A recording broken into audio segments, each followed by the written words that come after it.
Good afternoon. We welcome you to the Innovation Teams Awards 2020 event.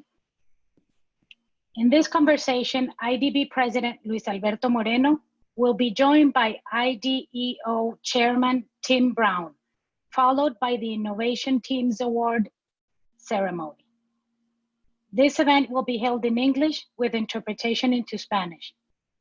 Para escuchar el evento en español, haga clic en el icono del mundo que encontrará en la parte baja de su pantalla y seleccione el idioma. Please send your questions via the Q&A you will find below in your screen. Juliano, please go ahead. Hi, good afternoon, everybody. It's a pleasure to see you all here. Thank you for being with us on this session that celebrates innovation at IDB. So we are very proud to get to an end of the Innovation Team Awards 2020 process, which was a very important process for us. For many different circumstances, it was a special year, and I want to share a little bit of the results that we had this year with you. So we had 111 corporate and operational innovations nominated to this award, with a record-breaking 939 IDB Group employees participating. This is something that I think must be super proud. President Moreno has been pushing this agenda for many years, and I'm pretty much sure that you're proud as well, Moreno. And then I want to share with you the finalists, the 10 finalists, starting with the category of the operational innovations. So the first one is supporting thematic bonds market in Latin America and the Caribbean, together moving forward. The second one is the Hub de Conocimiento y Piloto de Movilidad Autónoma. Third, Reabriendo las Ciudades, pero distanciados. Salvando Vidas, Contacto por Contacto. And interactive television for young children. And the 5 finalists for the corporate innovation category were Blockchain en Transparencia, ¿Cómo lo hacemos en Honduras? Mamma Mía, Innovación Financiera con el Gobierno de Suecia. Luca, el bot de VPC. No Office, No Problem, an IT environment that can stand the test. And Flash Health Response to COVID-19. Congratulations again for your work, for not only the 10 finalists, but the 111 projects that participated and joined us. And with this, I want to invite President Moreno, who will have a conversation with Tim Brown, and thanks Moreno and Tim to join us on this session. President. Well, thank you very much, Juliano. Good afternoon to everybody, and it's truly an honor and a privilege to have with us today Tim Brown, somebody I've admired for many years. He's really been the pioneer in design thinking, which to me is the basis under which any kind of manufacturing or services business needs to think. We live in a time that we never imagined that we would be living. And in this time of enormous change, in days of a huge transition for a new world that we just don't know yet what it's going to look like. What we do know is that it's going to be a world in which we're going to be tremendously challenged, in which change is going to be part of everyday life. And that is going to demand of all of us to be far more innovative, to take more risks, and to learn from all those risks. And so, what a better opportunity for us to have the chance to hear the insights from Tim. We've been working, as Juliano was saying, with IDEO.org, is the nonprofit brother or arm of IDEO. And with them, we've already done a number of projects. And we've already begun to partner on how to bring the IDB closer to its clients, to improve client connectivity, how to strengthen our regional capacity, for instance, in the inclusion of migrants in the many recipient countries that we have, and how to really develop better portfolio offerings of both our innovation and creativity areas. These 3 projects are all human-centered design, and we hope that we can become truly a beacon of transformative power that this approach can bring to our work. So let me begin with a very basic question. When you talk about human-centered design, why is it that you see it as so important, and how is that connected to innovation? Well, thank you, Luis. Thank you. Firstly, thank you for inviting me to join you today. It's a great, it's a pleasure and an honor. I think we have a mutual admiration society, because I love all of the work that you've been doing at IADB and beyond in the other things that you're involved in as a promoter of innovation. We don't have so many innovation champions in the world, and so I like to support everybody that does, and you've done so with great energy for a long time. I'd also like to offer my congratulations to everybody that participated in the Innovation Awards this year. That's a remarkable number of people and many teams, and I know there's many teams that aren't being showcased today that did great work. So congratulations. It really does take many projects and an army of people to make innovation successful in any organization. So so well done. To come back to your question, I'll start off with what my definition of design is, actually, which comes from the Nobel laureate economist and psychologist Herbert Simon, who was responsible for, among other things, as being one of the early creators of the concepts around AI. And essentially, this is my interpretation of his definition. He talked about that whenever we shape the world to meet our needs, then we're designing. That's what design is. It's our intentional shaping of the world to meet our needs. Now, the way I interpret that is that we can shape the world through different lenses. I mean, we can shape it through a technological lens, which is simply how can we change technology to change the world. We can perhaps shape it through a systems lens, which is how can we adjust the systems, and they might be our businesses, or they may be our technical systems, or they may be our social systems. Or we can look at it through a human lens. And I believe that if we're going to have a world that meets the needs of most people, and remember, Simon's definition was shaping the world to meet our needs, our being humans. So I think if we're going to end up with a world that meets the most needs for the most people in a sort of an equitable way, then we need to go about our innovation activities through the lens of humans, through a human-centered lens. And really all that we mean by that is to start in our innovation processes by thinking about the needs of people. It's very simple. It's not a complicated idea. It's like, instead of thinking only about the existing systems we have, perhaps, or the business models we have, let's start by thinking about the people. Let's start by thinking about what the needs of not even just the end customer in the system, but also the various stakeholders in the system, the people who provide the services, the employees of the organizations that are delivering the services, as well as the end users. Sometimes it might be the governments that we are collaborating with, or other service providers that we're collaborating with, or funders. They're all people in the system, and it's just simply starting with them and trying to understand the needs that they have, so that the ultimate design satisfies as many of those needs as possible. Tim, you work with so many organizations. Tell us a little bit about when you get that moment where organizations can begin to change and embrace design thinking, and more importantly, begin to think of how to innovate. What are the characteristics that you see in an organization? We all as humans have a hard time changing. I mean, it's the nature of who we are as human beings. But yet, when we're forced to change, it's not easy. Mm-hmm. What things do you find that are what make organizations get that DNA that allows them to begin to do just that? Mm-hmm.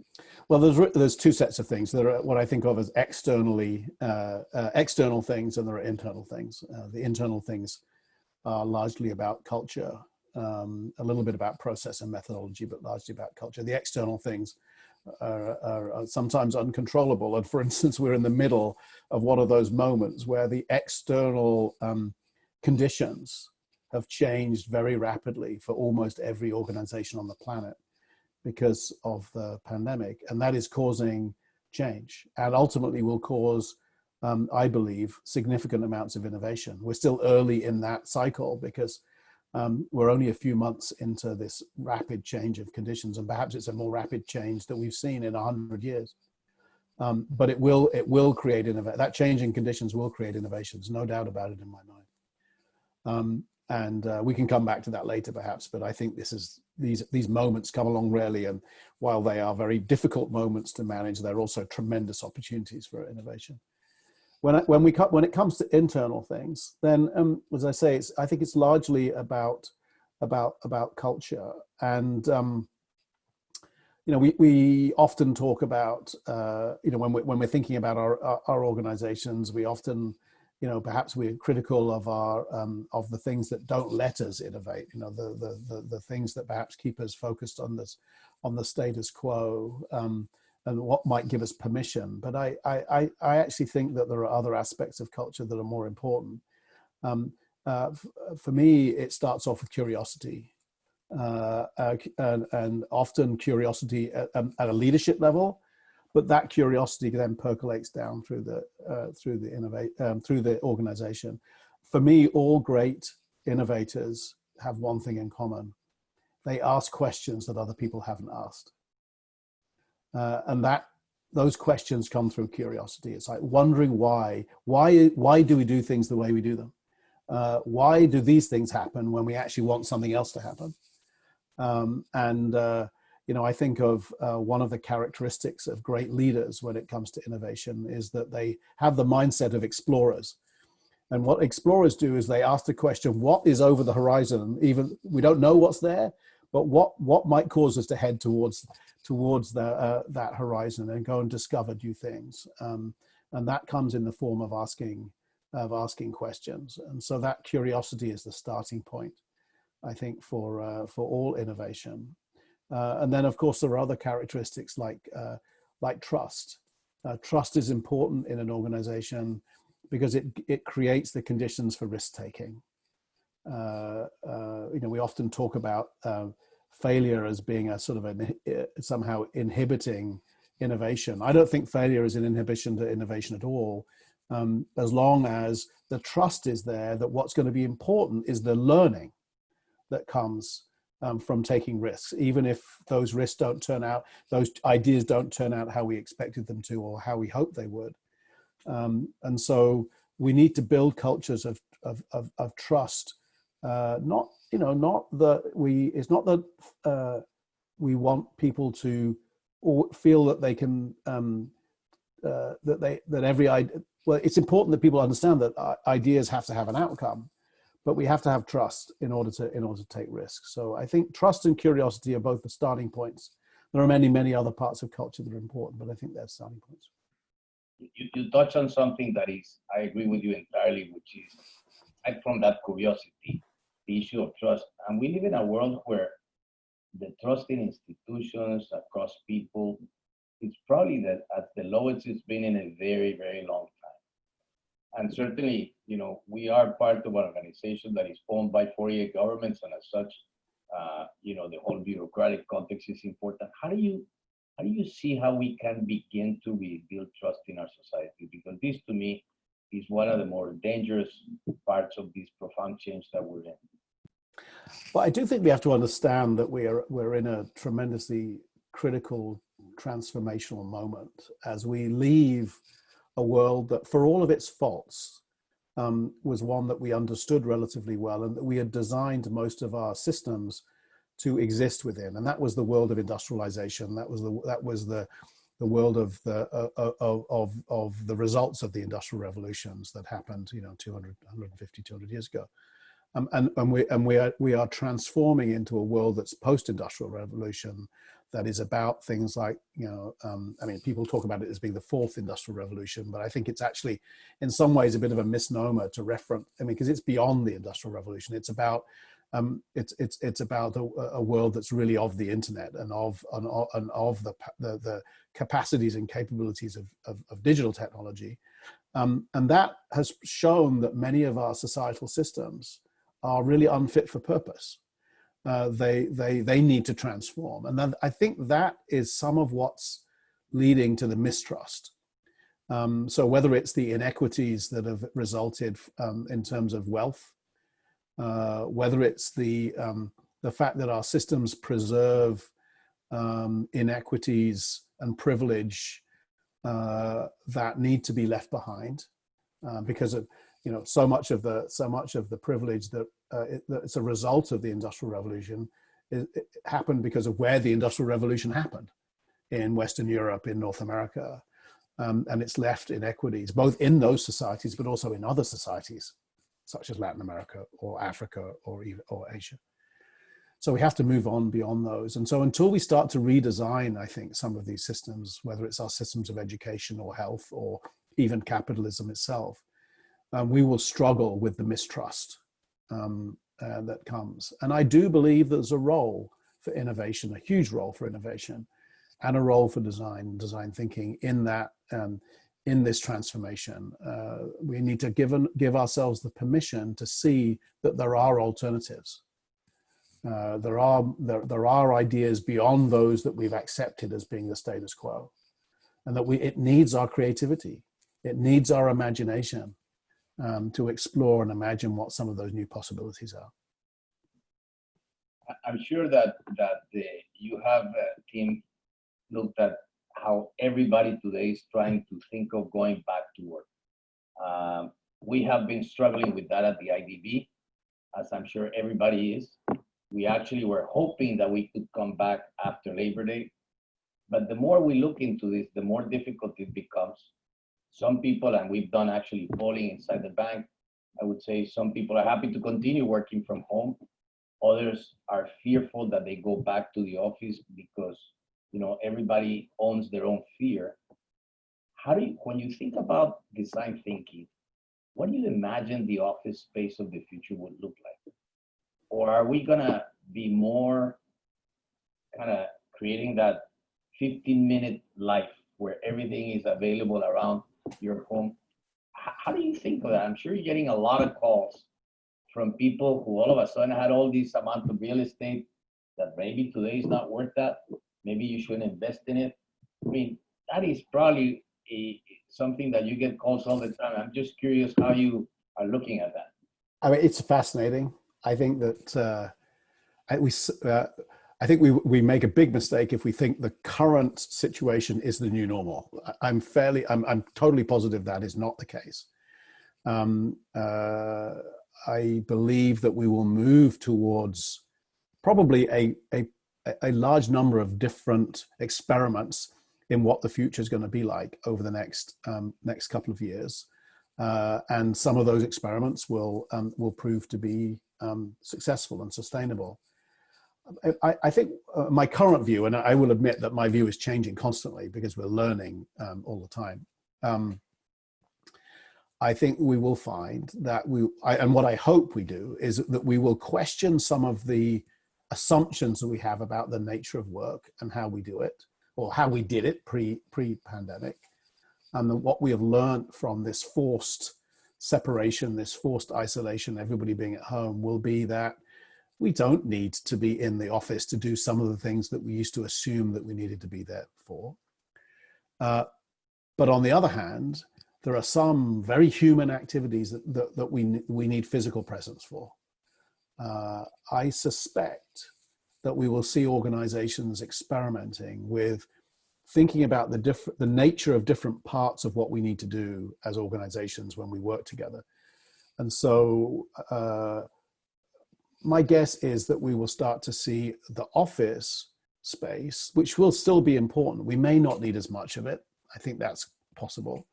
But the office space will be used more and more for those moments when we really do have to come together. We might think of the office space more like an event space, perhaps, or a space for that kind of collaboration, which is very hard to do over Zoom. I mean, interestingly enough, I mean, we've been out of our offices the whole time, just like you have, since March. But the one bit that's remained open are our prototyping facilities, because we don't have the resources to make things in our homes, and the people that use those are still going in and using them in the office. So I think that's just an early example that will be some activities that the office will be necessary for. I think the relationship building and trust building that comes from being together will remain important. And that's much more difficult to do over Zoom. I think we can maintain existing relationships over Zoom more easily than we can create new ones. And so I guess that we'll see, perhaps we'll see people only going to the office 2 or 3 days a week, maybe instead of 5 days a week. I think we will see it being easier to have distributed teams. I hope that means that we'll be able to be more diverse in the teams that we form, because not everybody will have to be in the same place. Again, it's hard to guess right now, but I think we'll see a lot of experiments over the next couple of years. And you said it. I think the secret is going to be to experiment. Actually, when we polled people at the bank, a majority of the people agree exactly with what you said. They would like to go 2 or 3 days a week into the office, working teams, have that mobility of those teams, which is really interesting. In fact, we always do an engagement survey with Gallup, and one of my goals has always been to really get the levels of engagement of the bank at the highest possible, because that's the only way that you become the kind of institution that really can excel. And one of the questions that we talked about, and the biggest challenges, of course, is around innovation and how to promote it as a culture of openness to new ideas and to taking calculated risks. What advice would you give us, and would you give many of our colleagues who are listening to you right now in this regard, in terms of the kinds of ways to go about this? Well, I mean, my experience has been that innovation is one of the best ways to create engagement in a culture, even if people can be sometimes we're a little bit fearful of it. I mean, the truth is that that creativity in all of its forms is something that as human beings we get a high degree of satisfaction from. The making of anything new,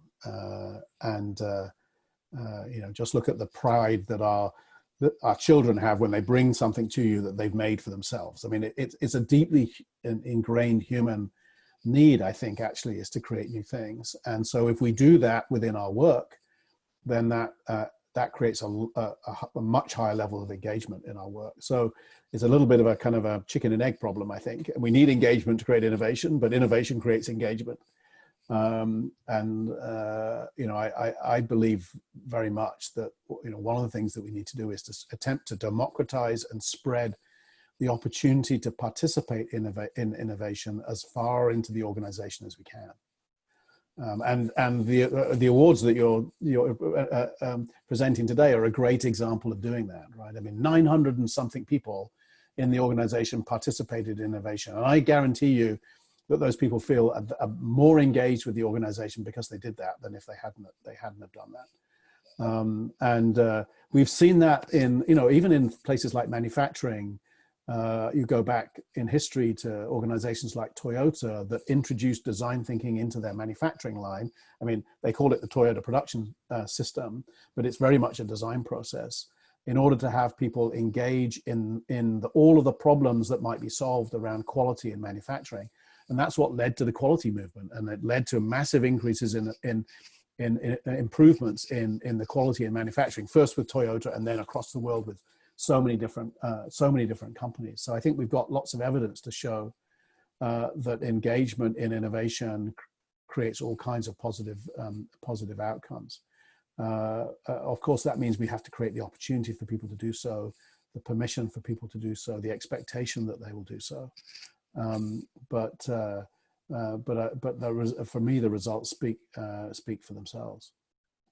I have a number of questions from my colleagues, which I'd love to give over to you. And continuing on this very question is, when you have organizations as diverse as ours, there's a lot of competing interests at stake. How do you manage that process? organizations like that manage successfully processes of innovation where, aside from promoting the notion that people should take risks, how should they do it? I mean, the things that we've seen that make a big difference. The first and probably most powerful is purpose. So organizations that have a strong sense of purpose, all the evidence that we see, and we collect a lot of data from thousands of organizations about innovation outcomes and innovation processes, and the data that we see is that organizations with strong purpose outperform those without considerably when it comes to innovation.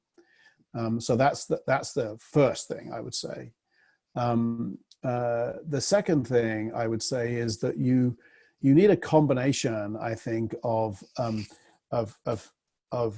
if you like, autonomous decentralization and sort of kind of centralized, not centralized, but coordinated curiosity. We talked about the idea of curiosity before. I think it's important to in an organization to share the questions that you care about. What are the things that you're trying to solve for? But then allow the organization to respond to those questions in all of the various multifaceted ways that they may be able to. And so I think being transparent about the things that you as an organization are trying to solve for, and a lot of that comes through this strong sense of purpose, will get all kinds of interesting responses from the organization. The thing that I would counsel against is telling people kind of what the answer is. If you tell people what the answer is, then they won't innovate. If you tell people what you think the questions might be, then you get all kinds of interesting innovation. Another question here. There is talking about an old concept of frugal innovation. How have you seen examples of that in the context of the pandemic? I mean, we're seeing a lot of innovation in that's happening right down at the. I mean, not all of it. I'm not sure all of it is going to be particularly successful or sustainable. Obviously, in a situation like this where so many things are breaking down, or we can't. I mean, we're seeing all kinds of interesting innovation. We think about local restaurants that are solving the problem of how do they move their restaurant from inside to outside? And we're seeing we've seen lots of interesting innovation of taking over streets and taking over parking lots and creating outdoor. I mean, there are examples like that are happening. I think we're seeing, forms of, if you like, you could call it innovation that concerns me a little bit of sort of people being overly conservative or applying these regulations without thinking about the impact they have on human beings. One of the best examples I can think of that is we go back to 2001 when 9/11 happened, and we saw this immediate imposition of a whole series of security procedures on international travel, which were important to do, but we're still living with many of them 19 years later. Because we didn't give enough thought to the design of those, and so we're still queuing up at security in much the same way that we were 19 years ago. And so I would encourage, as we think about responding to the pandemic, I would encourage us to think about the human-centered way to respond rather than just a system-centered way, because we will live with these solutions for a long time to come. Another question coming from our colleagues is, you probably read about this last year, but in a country like Chile, which I'm sure you know a lot about, and others in South America especially, you started to see people in the streets going and protesting, basically because issues of inequality, but equally because of issues surrounding bad quality of public service. How can you think of human-centered design to contribute to address these issues of inequality around countries, and what can countries do about that? Because I think this is probably in Latin America going to be, the minute people start going back to normal, these issues will come back with a vengeance, I think. Well, and they already are here in the USA, of course. Right. I mean, I think we've seen the impact of the Black Lives Matter and the inequities of how the pandemic has even affected different populations has actually been in many ways harder to manage than the pandemic itself. What my simple answer is, we have to try harder. the truth is it's relatively easy to innovate for wealthy people. And you know, I think a lot of our automatic assumption has been this idea of trickle down when it comes to innovation. And that genuinely does work when it comes to new technology, because the truth is new technology is always more expensive at the beginning. And therefore we need to have those that can afford it pay for it so that we can grow the technology, we can grow the market, and we can make it cheaper. And we've seen that time and time again with everything from computer chips to televisions to cell phones. So I think that trickle down idea is appropriate for new technology. But I think when it comes to services, it isn't appropriate. Because actually when we design services, if we design them for wealthy people, they never get cheap enough for the rest of us. And we have to try harder to design services that work for those that don't have resources. Sometimes that might mean using different business models. Sometimes it might mean we need funding from governments or from other sources in order to subsidize things to make them affordable. I think one of the things that we might expect to see in the future is an attempt to design services that have much higher levels of participation from the community. You know, we have a long tradition, in fact, going back 100, 150 years of things like cooperatives as a way of making services, or even think about agriculture. Cooperatives have played a very important role in agriculture, but where co-ownership and co-governance of systems actually makes them less expensive and more accessible for more people.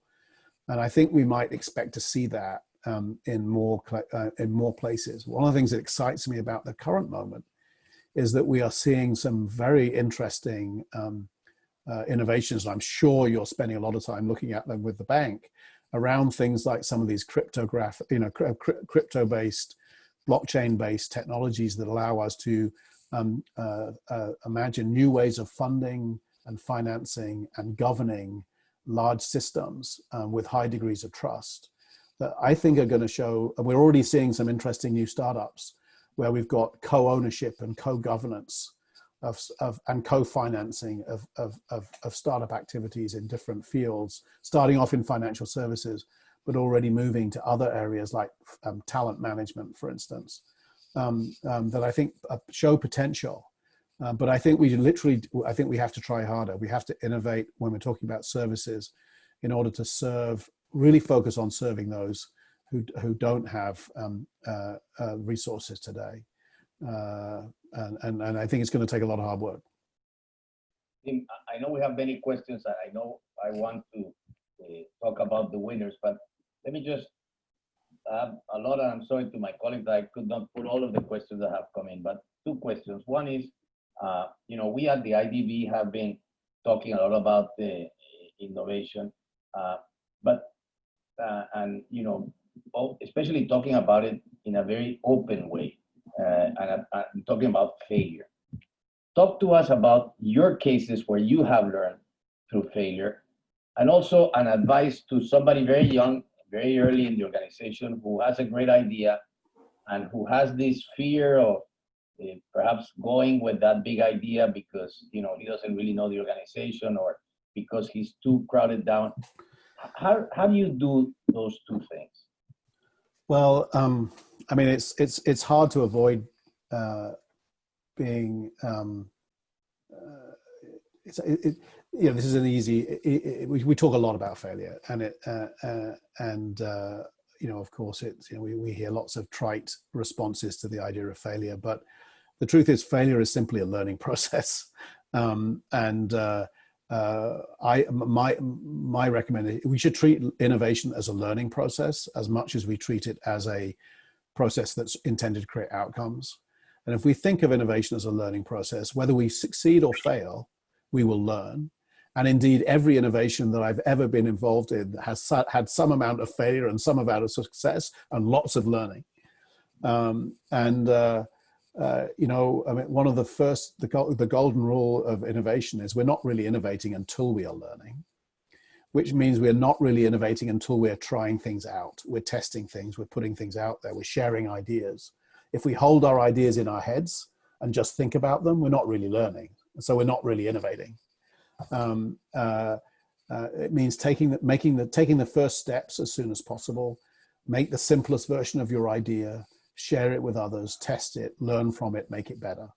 That is, I mean, if you look at startups, and I've been involved in so many startups now, and you look at the journey, it's simply a journey of learning from failure. Even the most successful ones are simply a journey of learning from failure. You learn what doesn't work and you try and make it better. You try and solve for it. And again, the most successful entrepreneurs are those that have got the courage to learn. They've got the courage to take that next step, build a prototype, try it out, share their idea with their colleagues, propose something new, and not be afraid of the feedback. It's not so much being afraid of failure, I think, that stops people. They're kind of afraid of the feedback. They're a little bit afraid of the learning, because sometimes that can be hard to hear. Like somebody says, your idea is okay, but it could be a lot better, and here's how it needs to be a lot better. And you know, I think if there's nothing else we can focus on that can be more helpful, I think, in our own cultures, than reminding ourselves that our duty is to help make other people's ideas better. That's not failure, that's feedback, and that's learning. And our duty is to help make it's not to criticize people. It's not to discourage them. It's to help make their ideas better. And that's our duty. And that's when we know we've got a culture of innovation, when everybody feels that their duty is to help make other people's ideas better. That's a great way of putting it, because sometimes we fear more the feedback, and the way that feedback is given, you have the sense that makes you insecure and that you're not so good, and yet you think you had this great idea, and so you go into this whole complexity. But anyways, thank you so much, Tim, for this wonderful conversation, and I really invite you to help me celebrate my colleagues and for these 2 awards, and I will turn it over to Juliano and tell us who the winners are. Thank you, President Moreno. Thank you, team, for the wonderful conversation and the insights. I was discussing here with your colleagues from IDEO that we need to prepare a blog post on this conversation that we can share in the future between IDB and IDEO staff. So now to the great moment. We have closed the process. Yesterday, the 10 finalists pitched to the evaluating committee of the Innovation Team Awards, and I'm pleased to announce the winners. So the winner of the operational category is Interactive Television for Young Children. Congratulations. Congratulations, Emma and team. And let's go for the winner on the corporate category. The winner is No Office, No Problem, an IT environment that can stand the test. Congrats, Davi, and congrats, IT team. And back to you, President Moreno. Well, I would like to first start with Emma and the whole education team. I had heard about this program. We've done things with Children Television Workshop for some time. And I want to congratulate all of the team. Emma, if you were in an elevator in a 20-story building, explain what you did. Basically, we wanted to ensure that children could continue learning, the really young children could continue learning, even though preschools closed. Because as I'm sure you understand, it's hard for kids that are really young to do distance education. You can't just put them in front of Google Classroom. So it's because kids need to develop, they need interaction with adults. So then we partnered with Sesame Workshop to get access to really high quality educational content, but we wanted to boost the interaction. So we added, in addition to television, we added chatbot and WhatsApp so that parents can interact with a chatbot and get advice and materials related to each television episode. So yeah, basically making the television interactive and bringing it to this century. That's in a nutshell what we did. That's great, Emma. And really, you know, we've had distance learning through television for ages, but that interactivity, of course, is great. How as you were furthering yourself in this, how throughout, and Tim has done a fantastic work with one of our projects of Carlos Rodriguez Pastor in Peru, Rethinking Education. As you saw this, and as you look at the future, and as Tim correctly said, we're in this post-industrial revolution moment where big systems have to change. And those big systems are central to our social contract, and those are around health and around education. When you think towards the future with this experience, how do you think about rethinking education? Well, really, I think the ideal situation for little kids is not to not go to preschool, but I think a hybrid model where you can have you can help reinforce learning at home with parents, like we're doing in this project, and combine it with face-to-face experiences, which kids do need.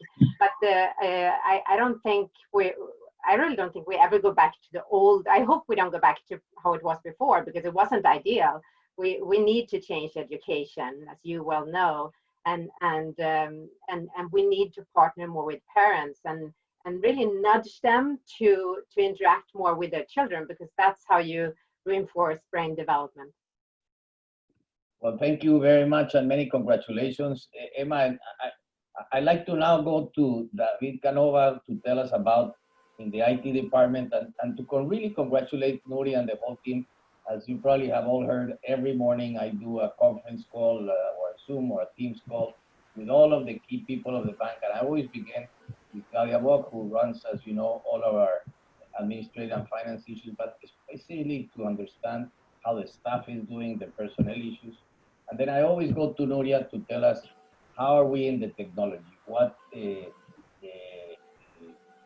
what things better are happening. And so I would like to hear David to tell us again your innovation, why this happened, why all of a sudden we went from one day to the next, all working out of our homes, and it seemed like a seamless process. So tell us a little bit of why were we able to do that miracle, which certainly I know was happening, but never at this scale. Thank you, Mr. President. Well, I think the most important thing is that this has actually been a little while in coming. I think one of the largest things is that our initiative in 2015 to move the email to Office 365, which then was really our largest initial foray into cloud computing, that lifted up all of our Office applications into the Microsoft Cloud. And by putting things into the cloud, it has infinite scale and infinite high availability. So that groundwork had already been laid in 2015, and throughout 2015 to 2020, we had been moving gradually more and more to move our systems into the cloud platforms that we currently use. Now that weekend was really the weekend in which we had to increase the VPN capacity. That was really the number one thing, because we have still a fair amount of applications that rely on actually being connected into the bank in order to run. And in particular with finance, there are certain applications that made that necessary. So we were able to go to Ashburn and to be able to expand capacity very quickly, to take VPN from being an after hours and weekends utility to being a utility that could be consumed by the entirety of the organization on that Monday morning, which was done. And as a result of that being done, the bank's fundamental business was allowed to continue uninterrupted beginning on that Monday in March. We are currently also working on updating the systems that currently require VPN to no longer require VPN, to achieve a complete independence from that system, such that that system, if another pandemic were to happen in some future time, that there would not need to be any adjustments made, and it would be seamless. And I think as a result of a lot of the changes and upgrades that we've made as a result of this situation, we'll be able to take those upgrades going forward into 2021 and beyond. And one last question, David. When I'm sure you're getting we have all lived in the past few months, all the upgrades of Zoom, of Teams, all these platforms. And you heard, Tim saying something that's very important, which actually goes to the point of where I think many of the staff of the bank are in thinking of working in teams that perhaps people now are going to be more mobile in terms of the days they spend at the office. Where do you see the improvements in technology taking us such that we can even be more productive and more innovative as we work in this very hybrid way, which is probably going to be the future for some time? Yeah, that's a really good question. I mean, I believe that working, you know, actually in MS teams that we have done, I think that people are becoming more comfortable with being able to be either on site or remote. We've all become much more comfortable with that technology. I think the ability to do like a lot of the whiteboarding and things like that, which actually that technology had already been there, but people tended to shy away from it a little bit. They kind of only did it, you know, when they had to do it. But now I think a lot of people are becoming a lot more comfortable with using these tools that are available to them. I know that, you know, having many people being able to collaborate on documents, on systems and so forth has perhaps out of necessity, but it's brought a lot of people forward, and we'll be able to benefit from that increased savvy that the entire bank has now with being able to work and collaborate using a multitude of systems. Thank you very much, David, and you're right. Essentially what this brings is it should eventually flatten far more the organization. It will be much more of a team effort, very much like what Tim has always been working in as, you know, startups work, really in a collaborative way. But I would stop there and congratulate both you and everybody at the IT. Thank you again for the wonderful work you have done and allowed us to be continuously, seamlessly connected. And equally to Emma and all the education team. And I will give the last word to Tim to opine if he wants, or just a final message. And again, thank you for the privilege of having you, Tim. Well, thank you to you all. I mean, thank you, Luis, and congratulations, Emma and David. You know, I mean, I find myself thinking about how, you know, sometimes we forget that designing our infrastructure experience, if you want to think of it that way, in everything is just as important as those end applications that we think of as being the world that we live in, whether it's our education system or our healthcare system or our workplaces. If we don't have infrastructure that's equally well designed and elegantly designed supporting it, then we don't make progress, and our daily experience is one of frustration and difficulty. And I'm excited to think about the leaps forward that I mean, the other thing I do is think, my goodness, how grateful I am that, you know, that Zoom existed at this moment and the cloud existed at this moment, because without those, you know, this last 6 months would have been agony for all of us, right? I mean, I don't know what would have happened, but I think of the future of what we'll be able to do, the leaps forward that are happening and we should think about.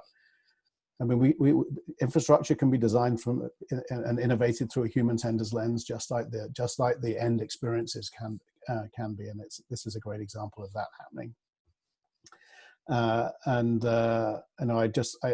equally, you know, some of the things that Emma was talking about made me think that perhaps the world that we'll see in the future, just as we're experiencing right now with our daily work because of the pandemic, the world that we'll experience in the future will be one where everything is more seamlessly integrated, that we have less of the, you know, we do one thing in one place. So if we think about learning and school happening in the schoolroom or the classroom, that's where it happens, and then the rest of life happens around it. I don't think that's the way of the future. I think more and more of these activities, learning and even health is another one, will have to happen to some degree in every part of our lives. Well, our lives will be integrated just as happening with work, and that's a different way of existing, a different way of living. But that will only be possible if we design incredibly elegant infrastructure systems to support it.